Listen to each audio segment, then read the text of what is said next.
The man whose name would become a synonym for cruelty refused to sign death warrants, declaring state-sanctioned murder the most repulsive of all perversions.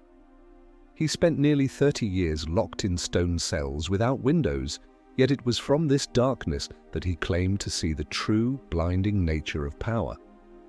This is not the story of a man, it is the story of an idea so dangerous, so corrosive, that for 2 centuries popes, kings, revolutionaries and emperors united in their quest to erase every last word of it. They failed. The story begins not with a monster, but with an aristocrat born with a silver spoon so firmly in his mouth he could taste the blood of the common man, Donatien Alphonse François de Sade, Marquis de Sade. A name that dripped with privilege, descended from the Laura of Petrarch, educated by the finest Jesuit minds, a decorated captain in the 7 Years' War. He was everything the Ancien Régime of France celebrated: handsome, witty, wealthy, and utterly bored with virtue. His rebellion began not as a philosophical treatise, but as a series of increasingly brazen social explosions.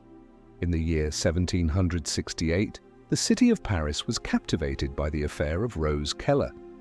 A young woman, a beggar, was found half-naked and bleeding on the road near the Marquise's chateau at Arquet.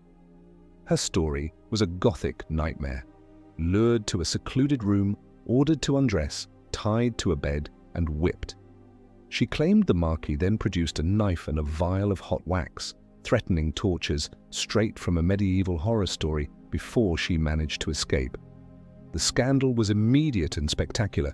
Was this a calculated act of cruelty, an experiment in the limits of pain and pleasure?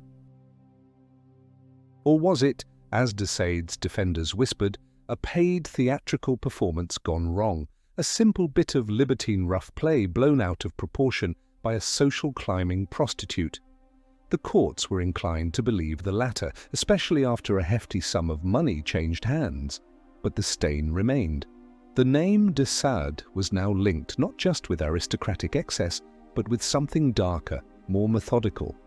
What is more frightening, a monster who honestly describes his vices, or a society that hides the same vices under a mask of virtue? De Sade's true crime perhaps was not his actions, but his refusal to pretend they were anything other than what they were.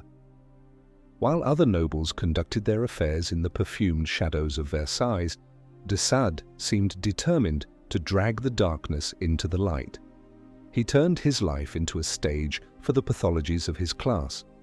Aristocrats built palaces to hide their sins, but de Sade built a philosophy from sins that destroyed the palaces. The whispers grew louder, fueled by his own arrogance and the tireless efforts of his most formidable enemy, his mother-in-law.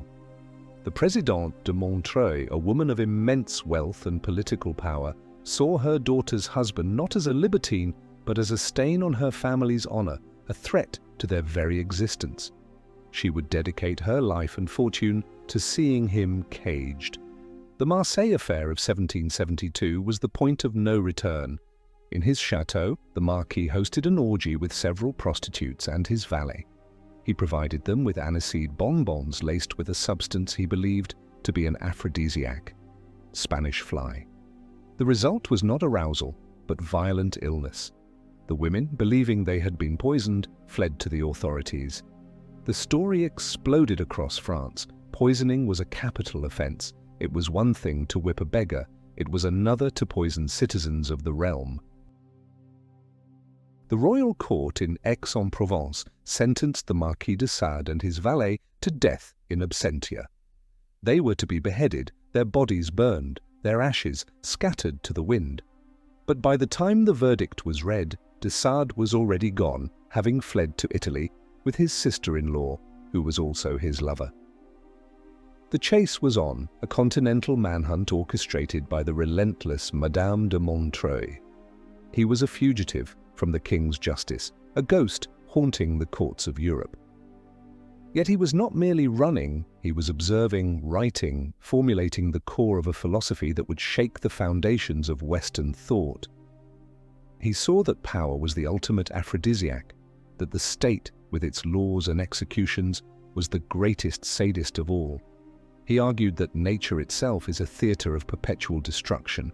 The strong devour the weak, storms destroy cities, plagues decimate populations. Why, he asked, should humanity be held to a different standard? Is our morality not just a fragile lie we tell ourselves to hide from the howling chaos of existence? His escape was a masterclass in aristocratic privilege and daring. Captured in Sardinia, he was imprisoned in the fortress of Miolans. He seemed doomed, but the Marquis was a creature of chaos. He charmed, bribed, and plotted, eventually staging a dramatic escape, climbing down the fortress walls in the dead of night. His freedom was short-lived. He lived in the shadows, moving between secret residences, always one step ahead of his mother-in-law's agents. But her reach was long, her purse bottomless. In 1777, he was lured to Paris by a forged letter about his ailing mother. It was a trap. A lettre de cachet, a royal order of imprisonment without trial signed by King Louis XVI himself, was waiting. This was not a sentence for a crime, but a political maneuver by his mother-in-law to lock him away forever, to silence the scandal. He would not see the outside world again for 13 years. The authorities believed they were imprisoning a man, a libertine, a criminal. They were mistaken. They were locking away a catalyst. They provided the one thing his philosophy needed to crystallize, a laboratory of absolute solitude, a crucible of suffering from which he would forge his most monstrous and brilliant works. The king, tired of the aristocrat's antics, signed an order sending him to the only place capable of taming such an untamable spirit, the stone dungeons of the Château de Vincennes. So what do you think drove him in these early years? Was he a genuine sexual predator whose crimes were a prelude to his monstrous philosophy? Or was he a misunderstood provocateur, a performance artist, pushing the boundaries of a hypocritical society? Let us know in the comments if you stand with Team Monster or Team Mirror. We read every response. The stone embrace of the Château de Vincennes was meant to crush the spirit. For Marquis de Sade, it became an incubator. This ancient fortress, a grim sentinel outside Paris, was a place where inconvenient men disappeared. There were no trials, no sentences, only the echoing silence of stone and time. Here, stripped of his titles, his freedom, and his lovers, the Marquis was left with the one thing they could not take from him: his mind. And in that mind, a universe of transgression began to take shape. The physical confinement acted as a pressure cooker for his imagination. Denied the world of the senses, he began to construct a new world on paper, a world where every law was broken, every taboo violated, every god blasphemed. The king gave him a cell to bury his body, but de Sade turned it into a universe to dissect the human soul. His days were a monotonous ritual of deprivation. The food was meager, the air foul, the solitude absolute. His only contact was with silent, hostile guards. He begged for books, for paper, for quills. His wife, the long-suffering Marquise, became his reluctant lifeline, sending him the works of Rousseau, Voltaire, and Holbach. He devoured the Enlightenment philosophers, but he did not absorb their optimism. He took their logic, their atheism, their materialism, their belief in reason, and pushed it to its terrifying conclusion. If there is no God, no soul, no afterlife, then what is the basis for morality? If we are merely machines of flesh and nerve, driven by the pursuit of pleasure, why should one person's pleasure be limited by another's pain? He saw the Enlightenment's celebration of nature as a naive fantasy. His nature was red in tooth and claw, a blind, amoral force of creation and destruction. Virtue was weakness, a fiction invented by the powerless to restrain the strong. It was in this suffocating environment that he began to write.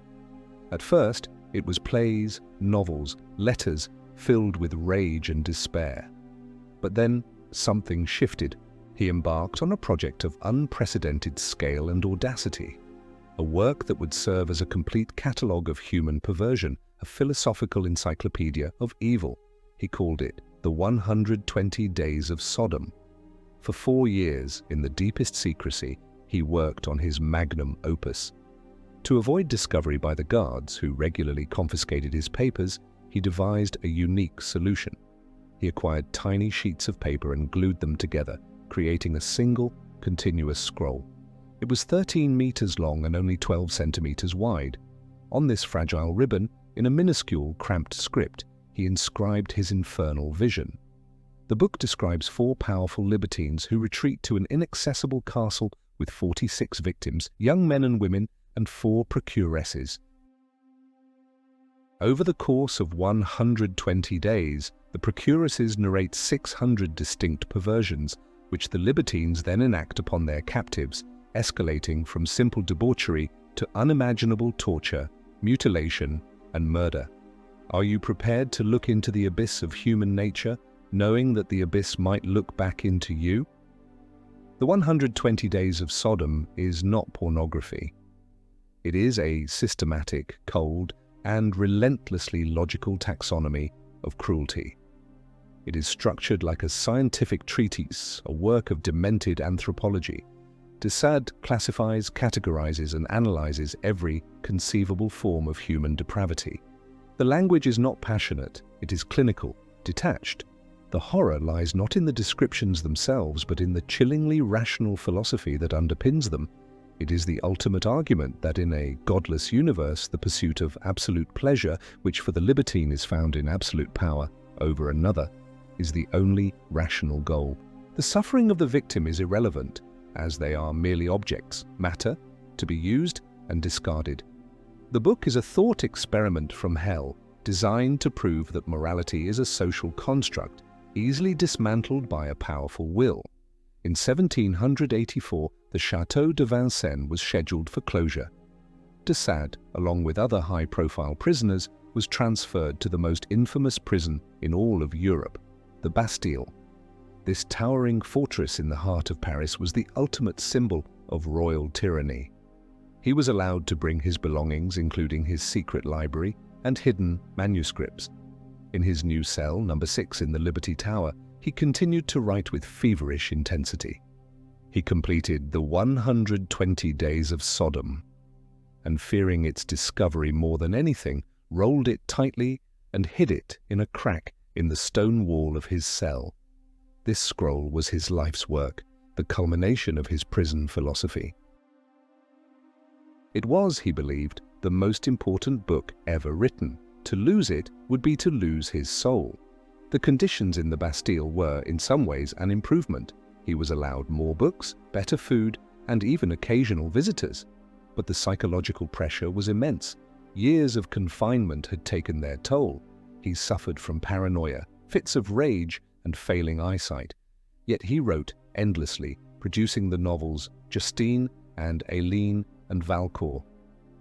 He became a notorious figure within the prison walls, a rebellious intellectual who constantly clashed with the governor. He saw himself as a political prisoner, a martyr to free thought. In early July of 1789, as the political temperature in Paris reached a boiling point, de Sade performed his final act of defiance from within the prison. He fashioned a makeshift megaphone from a funnel and pipe and began shouting to the crowds gathering outside, "They are killing the prisoners in here! The governor is a monster! You must come and free us!" His cries incited the already restless populace.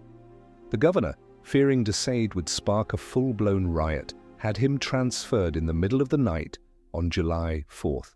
He was sent, with no warning, to the Charenton Asylum for the Insane. He was not allowed to take any of his belongings. Everything, his clothes, his library of 600 books, his 15 volumes of unpublished manuscripts, was left behind in cell number 6. 10 days later, on July 14, 1789, the Parisian mob stormed the Bastille. The fortress fell, its prisoners were freed, and the French Revolution began. But for de Sade, the moment of liberation was one of ultimate tragedy. His cell was ransacked. The secret crack in the wall was empty. The 13-meter scroll, the labor of his darkest years, the key to his entire system of thought, was gone. He would later write that he wept tears of blood over its loss. The revolution that had unexpectedly granted him his freedom had, in the same stroke, destroyed what he believed to be his reason for living. He walked out of the ruins of the old world a free man, but he believed his masterpiece, the testament to his suffering, was lost forever, swallowed by the chaos he had helped to unleash. A ghost of the old regime steps into the bloody dawn of a new one. The man who emerged from prison in 1790 was not the same man who had entered 13 years earlier. The flamboyant aristocrat was gone, replaced by a portly, aging writer, his health broken, his fortune confiscated. He was a relic in a world turned upside down. The France he returned to was convulsing in the throes of revolution. The society that had imprisoned him was being systematically dismantled. His name, once a byword for aristocratic depravity, now became, paradoxically, a symbol of suffering under royal tyranny. He was Citizen Sade, a victim of the Bastille, a survivor of the lettres de cachet. He embraced his new identity with the zeal of a convert. He threw himself into the revolutionary fervor of Paris, joining the radical Section des Piques, the same neighborhood political club as Maximilien Robespierre. He became a writer for the cause, churning out patriotic pamphlets and impassioned speeches. He argued for direct democracy and celebrated the fall of the monarchy. It was a surreal transformation. The supreme egoist, the philosopher of absolute self-interest, was now preaching the virtues of civic duty and republican fraternity. Was this a genuine change of heart, a sincere conversion to the revolutionary creed? Or was it the ultimate act of cynical performance, a desperate attempt to survive in a world where yesterday's oppressors were today's victims at the guillotine? His writings from this period are a study in contradiction. He praised the revolution's ideals of liberty and equality, yet he seemed horrified by its methods. The theorist of cruelty recoiled from the reality of organized violence.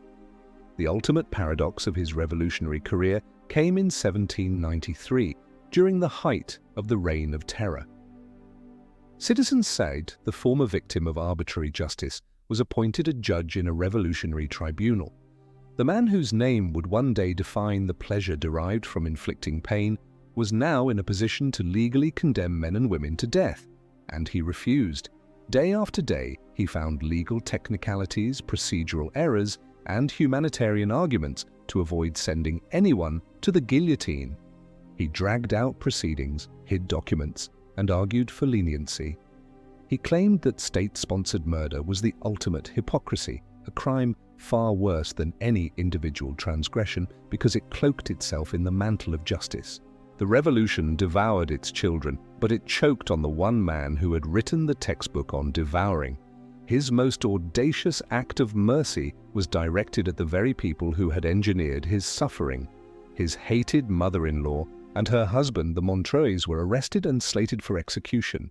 They were the architects of his decades-long imprisonment. By every principle of vengeance, both personal and revolutionary, he should have rejoiced. Instead, he worked tirelessly behind the scenes, using his position and his connections to have them struck from the execution lists. He saved the lives of his worst enemies.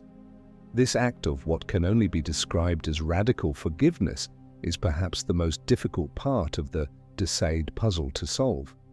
Was it a moment of profound humanism?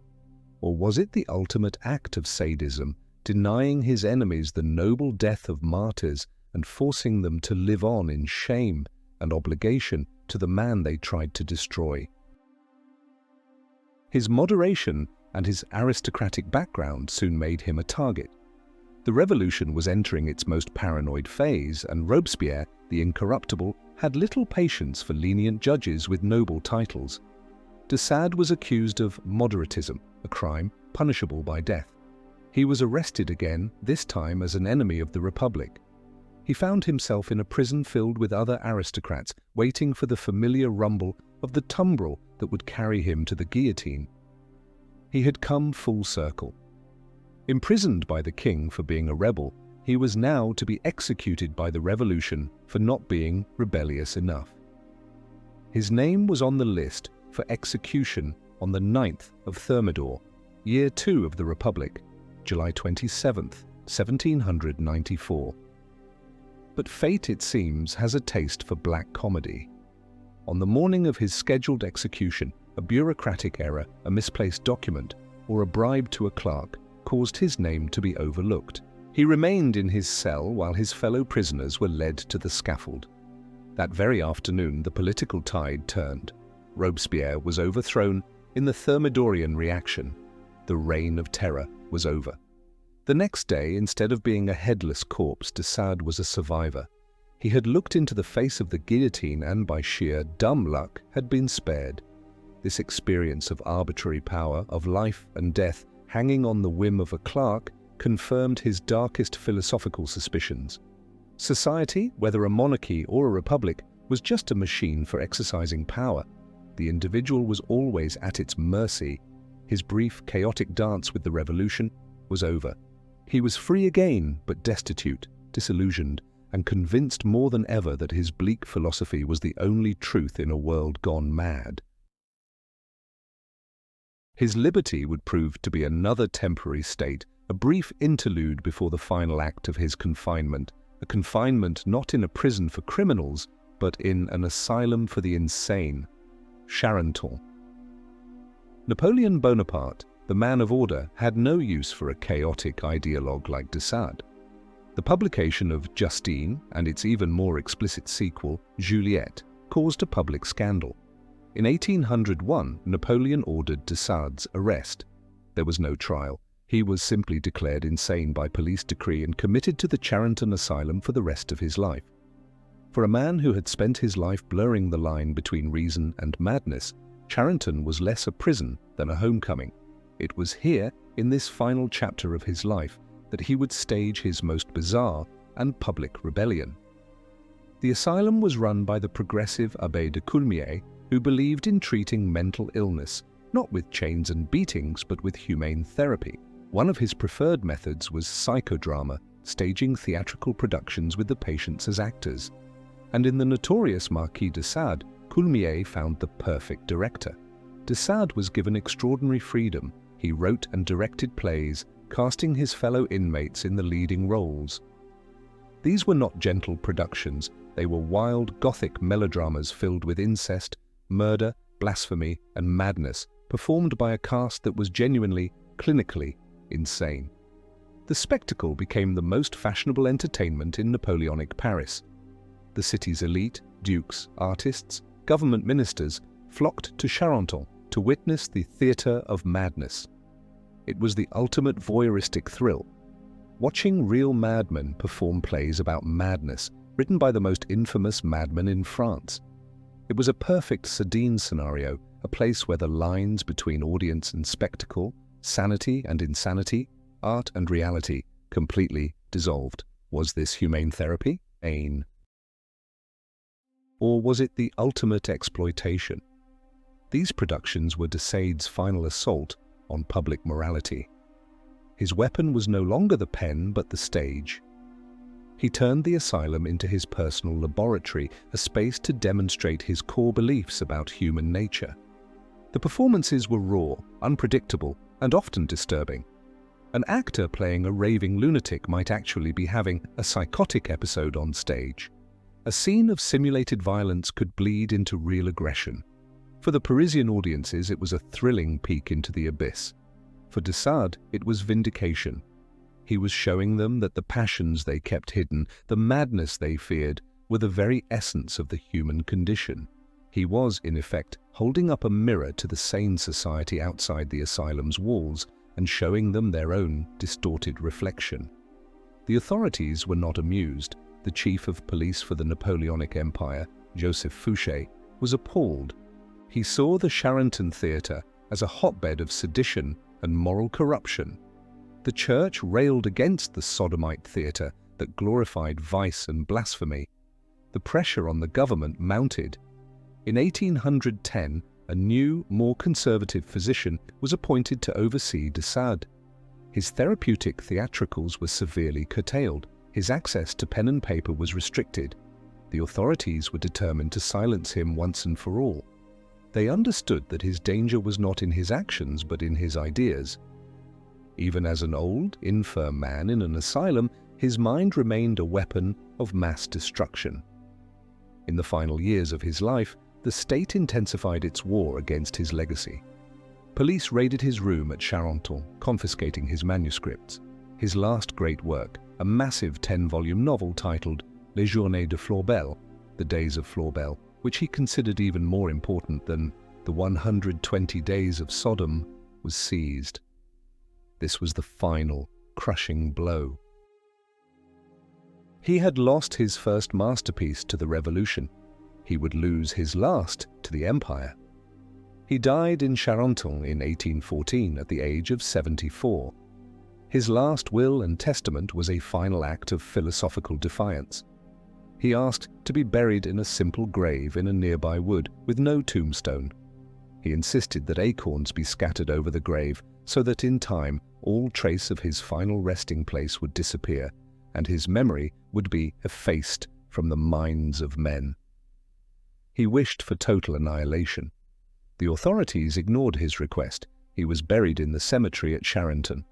His family, led by his eldest son, was determined to grant him his wish of effacement in their own way.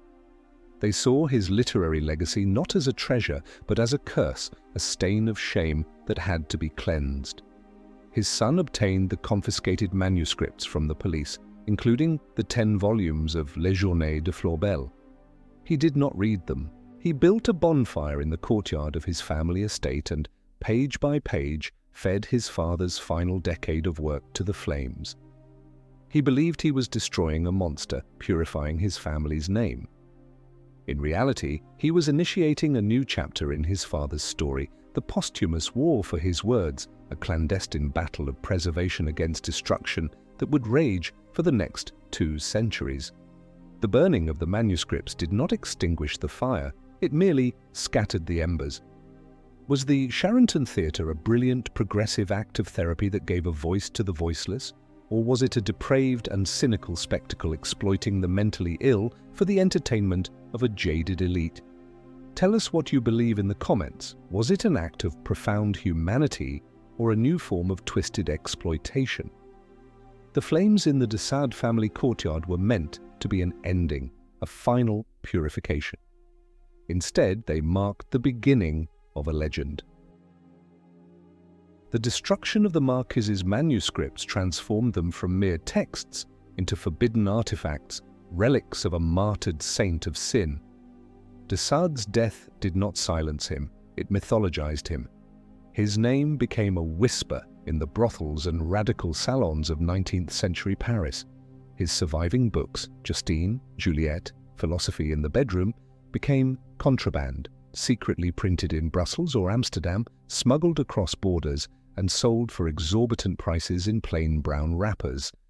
They were a necessary poison for a society choking on its own virtue. Owning a de Sade was an act of rebellion, a secret handshake among a hidden fraternity of freethinkers, artists, and erotomaniacs. A clandestine hunt began, not for gold or jewels, but for the lost texts.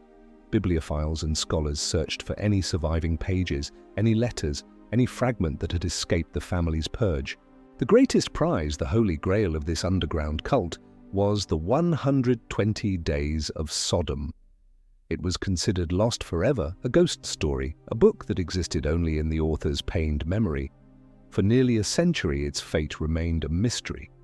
The world did not know that the 13-meter scroll, left behind in the chaos of the Bastille's fall, had been found.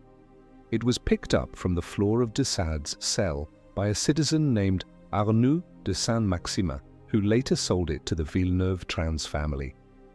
For 3 generations, the monstrous text lay hidden, passed down as a bizarre family heirloom, its explosive contents unknown. The first glimmers of de Sade's public rehabilitation came not from philosophers, but from poets. Charles Baudelaire, the high priest of modernism, saw in de Sade a fellow explorer of the dark side of beauty, a man who understood that evil is done without effort, naturally, by fatality. Good is always the product of an art. For Baudelaire, de Sade was not a pornographer, but a moralist of a higher, more terrifying order. He was the one who dared to say that the human heart is a jungle, not a garden. The poet Algernon Swinburne was similarly obsessed, writing feverish odes to the divine Marquis and his dolorous passion. These literary outlaws recognized de Sade as one of their own, an ancestor who had mapped the territories of transgression they now sought to explore in their art. But it was in the early 20th century that the Marquis was truly resurrected not as a criminal, but as a prophet. The surrealists, led by the poet André Breton, were waging a total war on bourgeois reality. They sought to liberate the human mind from the prisons of logic, religion, and morality. In de Sade, they found their ultimate weapon. The poet Guillaume Apollinaire, who discovered and published some of de Sade's lost works, hailed him as the freest spirit that has yet existed. For the surrealists, the 120 Days of Sodom was not a catalogue of perversions, but a revolutionary manual for dismantling the psychic police state. They saw his systematic cruelty as a form of black humor, a savage satire on the repressive structures of family, church, and state. Luis Buñuel, the great surrealist filmmaker, drenched his work in Sadean irony. His film L'Âge d'Or, The Golden Age, ends with a direct reference to the 120 Days of Sodom, depicting the libertine Duc de Blanges emerging from the castle, inexplicably dressed as Jesus Christ. The message was clear and blasphemous. The foundations of Christian morality and the logic of Sadean cruelty were two sides of the same coin. The artist Man Ray famously painted a portrait of de Sade's imagination, depicting the Bastille burning not with fire, but with the incandescent power of his erotic and violent dreams. The surrealists canonized him. They declared him Saint Sade and made pilgrimages to his ancestral castle at Lacoste. They weren't advocating for real-world violence. They were using his name and his work as a philosophical battering ram to break down the walls of consciousness. While the avant-garde was celebrating him, the scientific community was finally giving a name to the desires he described. In 1886, the German psychiatrist Richard von Krafft-Ebing, in his monumental work Psychopathia Sexualis, coined the term sadism to describe the derivation of pleasure from inflicting pain, humiliation, and suffering on others. The Marquis's family name was now officially enshrined in the language of science as a pathology. It was a double-edged sword. On one hand, it reduced his complex philosophy to a clinical diagnosis. On the other, it cemented his immortality. He was no longer just a writer, he was a fundamental component of the human psyche. And then, in 1904, the ghost was resurrected. The lost scroll of the 120 Days of Sodom surfaced in Germany. It had been sold by the Villeneuve-Trans family to a German psychiatrist and sexologist named Iwan Bloch, who published the first limited edition under a pseudonym. The book that was thought to be a legend was real. The original manuscript, that fragile ribbon of paper, embarked on another century of clandestine travels, passing from collector to collector, hidden from the authorities, a radioactive artifact of literature. Its journey was a thriller in itself. Smuggled out of Nazi Germany, protected in Switzerland during the war, it finally found its way back to France. The curse had become a cultural treasure.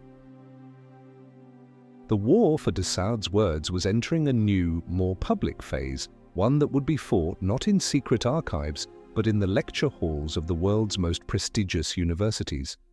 The artists of the avant-garde had resurrected de Sade as a symbol of liberation.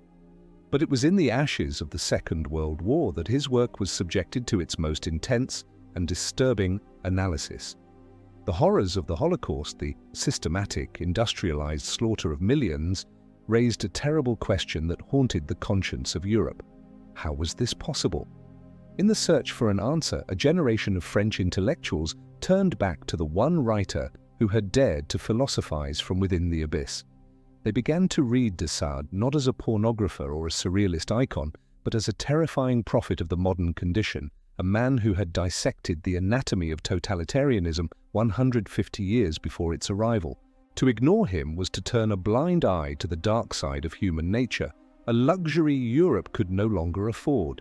Simone de Beauvoir, in her seminal essay Must We Burn Sade, published in 1951, was one of the first to grapple with his legacy in the post-war era. She argued against dismissing him as a mere psychopath. She saw him as a radical existentialist, a man who chose absolute evil as his path to authentic freedom in a meaningless universe. For de Beauvoir, de Sade's flaw was not his atheism or his cruelty, but his failure to recognize the freedom of others. His system, based on the total objectification of the other person, was a dead end, a solitude of the torturer. Yet she insisted his work was essential because it unflinchingly exposed the dark potential that lies within the human project of freedom. He showed what happens when freedom is untethered from responsibility. Georges Bataille, a philosopher obsessed with transgression, sacrifice, and the sacred, saw de Sade as a mystical figure. Bataille argued that modern society, by repressing the violent, erotic, and sacred energies that defined earlier civilizations, had created a world of suffocating boredom and utilitarian logic. De Sade, for Bataille, was the great naysayer, the one who tore open the wound of civilization to let the repressed energies pour out. His libertines, in their quest for ever greater extremes of sensation, were engaged in a kind of perverse, spiritual quest, seeking a sovereign ecstasy that transcended the profane world of work and reason. Bataille did not advocate for Sadean practices, but he saw the Sadean text as a necessary shock, a reminder of the violent sacredness that our sanitized world has tried and failed to forget. The philosopher Pierre Klossowski, brother of the artist Balthus, dedicated a lifetime of study to the Marquis. In his book Sade, My Neighbor, he presented a complex argument that de Sade's system was a form of integral monstrosity, a rigorous, inverted theology for a world without God. Klossowski analyzed the cold, rational, and repetitive nature of the violence in de Sade's work. He argued that it was not about passion, but about demonstrating a philosophical principle that the body of the other is merely property, an object for the sovereign individual's use.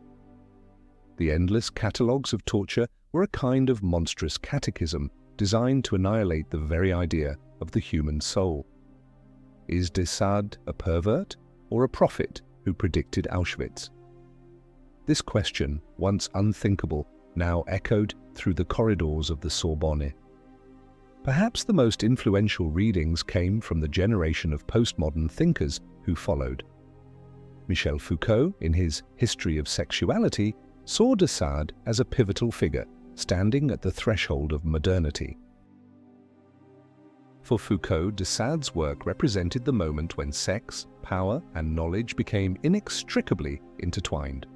The Sadean orgy was a laboratory of power relations, where bodies were interrogated, classified, and subjected to an endless discourse of desire. Roland Barthes, the literary theorist, wrote an entire book on de Sade, Fourier, and Loyola, arguing that all three were logothetes, founders of new languages. Barthes was fascinated by the way de Sade created a completely self-enclosed world of transgression, with its own grammar, its own rituals, its own utopian spaces like the Castle of Silling. He analyzed de Sade's writing not for its moral content, but for its revolutionary structure, its eroticism of language. These philosophers were not apologists for cruelty. They were using de Sade as a critical tool, a lens through which to examine the pathologies of their own time. They found in his work a ruthless analysis of the mechanics of power, the relationship between institutions and the body, and the ways in which reason itself can be twisted into an instrument of oppression. The gas chamber, they suggested, was not a lapse into medieval barbarism, but a product of modern bureaucratic rationality, a cold, systematic, Sadean logic applied on a terrifying scale. The debate was fierce. To some, this intellectual embrace of de Sade was a dangerous flirtation with evil. To others, it was an act of profound intellectual courage, a refusal to look away from the darkest truths of the 20th century. The man who had been condemned as a madman was now being debated as the secret, obscene father of modern thought. So, in this intellectual trial of the century, where do you stand? Is de Sade's philosophy a dangerous text that justifies atrocity, a blueprint for the concentration camp? Or is it an essential diagnostic tool, a brutal but necessary autopsy of power that helps us understand the very evils we claim to despise? Tell us if you see his work as a toxic justification or a vital analysis. Your opinion matters in this ongoing debate. From the rarefied air of Parisian philosophy, the ghost of the Marquis descended into the flickering darkness of the cinema. Film, the great popular art form of the 20th century, was the perfect medium to explore and exploit the Sadean universe. His ideas, which had been confined to forbidden books and academic debates, were about to be unleashed on a mass audience in the most visceral way possible. The journey was not always a sophisticated one. De Sade's name became a convenient shorthand for gothic horror and erotic thrillers. Countless B-movies featured sinister, black-clad aristocrats torturing victims in dungeon-like castles, reducing his complex philosophy to a set of cheap, exploitative clichés about sadism. The Marquis was simplified, packaged, and sold as a generic bogeyman, his revolutionary fire neutered into safe, commercial entertainment. But a handful of serious filmmakers dared to engage with the true, uncomfortable core of his work. Luis Buñuel continued his lifelong obsession, weaving Sadean themes of bourgeois hypocrisy and blasphemous desire into films like Belle de Jour and The Discreet Charm of the Bourgeoisie. In Japan, writers like Yukio Mishima and directors like Nagisa Oshima explored Sadean ideas in the context of Japanese culture, particularly in the controversial film In the Realm of the Senses, which linked extreme sexual transgression with political rebellion. The Marquis's spectre haunted the margins of world cinema, a symbol of the ultimate taboo. But it would take an Italian poet, intellectual, and filmmaker to create the most notorious and arguably the most faithful adaptation of de Sade's vision ever put to screen. Pier Paolo Pasolini's Salo, or The 120 Days of Sodom, released in 1975, is not a film one watches for pleasure. It is an ordeal. Pasolini took de Sade's unpublished masterpiece and transplanted it from 18th century France to the dying days of Mussolini's fascist republic in 1944. The four libertine aristocrats become four pillars of the fascist regime: a duke, a bishop, a magistrate, and a president. They round up a group of teenage boys and girls and subject them to a systematic, cold, and passionless regime of humiliation, torture, and murder. Pasolini understood that de Sade was not writing about sex. He was writing about power. The film is a brutal allegory for the way totalitarian power reduces the human body to a mere object, a thing to be controlled, used, and disposed of. Salo is one of the most controversial films ever made. It was banned in dozens of countries. The premiere was met with outrage and protests. Pasolini was accused of making the ultimate work of cinematic exploitation, but his intention was the opposite. He used de Sade's text as a desperate final warning against the dehumanizing logic of both fascism and the new consumer capitalism that he saw rising in its wake. There is nothing erotic or titillating in Salo. The violence is sickening. The atmosphere is one of profound despair. It is a film that wants its audience to feel violated, to understand on a gut level what it means to live in a world where all human value has been annihilated. Pasolini held up de Sade's monstrous text as a mirror to the 20th century, and the reflection was unbearable. The tragedy surrounding the film only added to its dark legend. Just weeks before Salo was scheduled to premiere, Pier Paolo Pasolini was brutally murdered on a beach near Rome. He was beaten, run over with his own car, and his body was partially burned. The official story was that he was killed by a teenage prostitute in a dispute gone wrong. But for many, the timing was too coincidental. Rumors have persisted for decades that he was assassinated by political extremists for his radical views and specifically for the unforgivable truths he exposed in Salo. His death turned the film from a mere provocation into a martyr's final testament. He had stared into the Sadean abyss, and the abyss, in a very real sense, had stared back and consumed him. After Pasolini, cinema seemed to retreat from the philosophical core of de Sade. The Marquis returned to the realm of pop culture caricature. He became an inspiration for heavy metal bands, a character in horror movies like Quills, and a reference point for any story involving leather and whips. His philosophy was commodified, its sharp edges sanded down. The term sadism was now casually applied to everything from strict teachers to video game villains, completely detached from its radical political and metaphysical roots. Mass culture did what kings and popes could not. It made the Marquis de Sade safe. It turned his dangerous, world-burning philosophy into just another product on the shelf, another thrill in the theme park of manufactured transgression. It simultaneously popularized and gutted his ideas, turning poison into a flavored soft drink. The 21st century dawned, and with it came a new technology that would have fulfilled the Marquis de Sade's wildest utopian dreams: the Internet. Here, finally, was a space of near-total freedom, a realm where desire could be expressed without physical consequence, where identities could be fabricated and discarded, where the superego of society seemed to hold no sway. The anonymity of the network, the darknet, the encrypted forums, and the chaotic sprawl of social media became the new Castle of Silling, a virtual space where Sadine principles could be explored and, in some cases, enacted. The Internet became the ideal laboratory for his philosophy of absolute, untethered liberty. Debates that had once been confined to philosophy seminars exploded into the global public square. Where is the line between free speech and harassment? What are the limits of self-expression when that expression calls for violence or dehumanization? De Sade's ghost haunts every one of these questions. His central argument that any restriction on absolute freedom, even for the sake of another's well-being, is a form of tyranny, found new champions in the digital age. From the absolutists of free speech who defended the right to publish hate speech, to the trolls who derived pleasure from the meticulous, psychological torment of their targets, Sadine logic was everywhere. Cyberbullying, in its most systematic forms, is a perfect expression of the Sadine principle, the reduction of another person to an object for one's own amusement, with the suffering of the victim being the very source of that pleasure. The darknet provides an even more literal manifestation of his world. Here, hidden from law enforcement and public scrutiny, markets thrive for all things forbidden. While most are for drugs or stolen data, darker corners allegedly exist where the cruelest fantasies can be shared and, some fear, facilitated.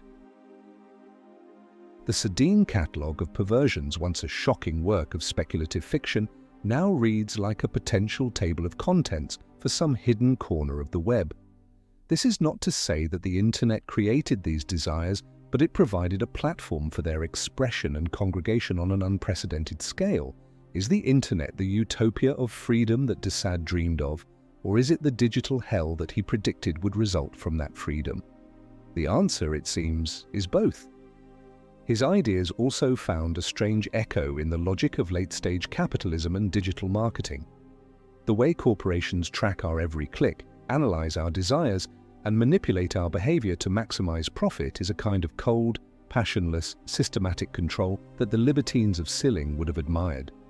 We are, in a sense, all willing victims in a vast machine of pleasure-seeking, our data the raw material for a system that reduces our individuality to a set of predictable appetites. De Sade's libertines kept meticulous records of their victims' reactions. Today, algorithms do the same for billions of consumers. The goal is different, profit, not torture, but the underlying mechanic of objectification shares a disturbing resonance. The paradox remains as potent as ever. The same online anonymity that enables cruelty and exploitation also provides a vital shield for political dissidents, whistleblowers, and marginalized communities to organize and speak truth to power. The network is a tool, and like any tool, its morality is defined by its user. De Sade's philosophy forces us to confront this ambiguity. He would argue that any attempt to censor the darkness would inevitably lead to the censorship of all true freedom. To have one, you must accept the possibility of the other. As we navigate our increasingly virtual lives, we are all forced to become Sadine philosophers, drawing our own lines in the digital sand, deciding for ourselves what price we are willing to pay for liberty. The questions he posed in a stone cell 2 centuries ago are now the practical, everyday dilemmas of our hyper-connected world. The race for the legacy of the Marquis de Sade is not over. It has only intensified. In 2014, the original scroll of the 120 Days of Sodom, that fragile, cursed ribbon of paper, was declared a national treasure of France. The manuscript that the Napoleonic police tried to suppress and that was smuggled out of the country was bought by the state for 7 million euros. It now resides in the Bibliothèque Nationale de France, alongside the nation's most revered literary works. The ultimate poison had been officially relabeled as the ultimate cultural artifact. A few years later, his ancestral home, the Château de la Coste, once a ruin, was purchased and partially restored by the fashion designer Pierre Cardin, who hosted avant-garde theatre festivals there. The site of infamous orgies became a chic tourist destination, so who was he, a sadist, a rapist, a madman? The evidence from his life suggests he was, at the very least, a cruel and abusive man, a genius philosopher. The enduring power of his ideas, their influence on centuries of art and thought, makes it impossible to dismiss him as a mere pornographer. He is not an answer. He is an eternal, inconvenient question that each era must ask itself anew. A question about the limits of freedom, the nature of power, the price of morality, and the darkness that slumbers behind the fragile facade of civilization. He is the family secret of the Enlightenment, the monstrous child born of the age of reason. He took the optimistic atheism of his contemporaries and followed it to its logical, nihilistic conclusion. If God is dead, then everything is permitted. His curse is his honesty. In a world of polite fictions, he tells a brutal truth. He holds up a mirror that reflects not what we want to be, but what we fear we are. He shows us that the mechanisms of cruelty he described in his fictional castles are not so different from the mechanisms of power that operate in our governments, our corporations, and sometimes in our own hearts. He is the ultimate stress test for any system of belief. Whether you are a Christian, a humanist, a socialist, or a libertarian, you must eventually contend with the questions de Sade raises. Can your morality withstand his assault? Can your belief in human goodness survive a tour of his dungeons? To read de Sade is to be intellectually violated, to have your most cherished assumptions about humanity torn apart. We live in a world that preaches tolerance while practicing brutality on an industrial scale. We consume images of real-world violence as entertainment, yet we are shocked by a frank description of imaginary violence in a 200-year-old book. We condemn the troll for his verbal cruelty, yet we celebrate the corporate titan who destroys thousands of lives with a cold, rational business decision.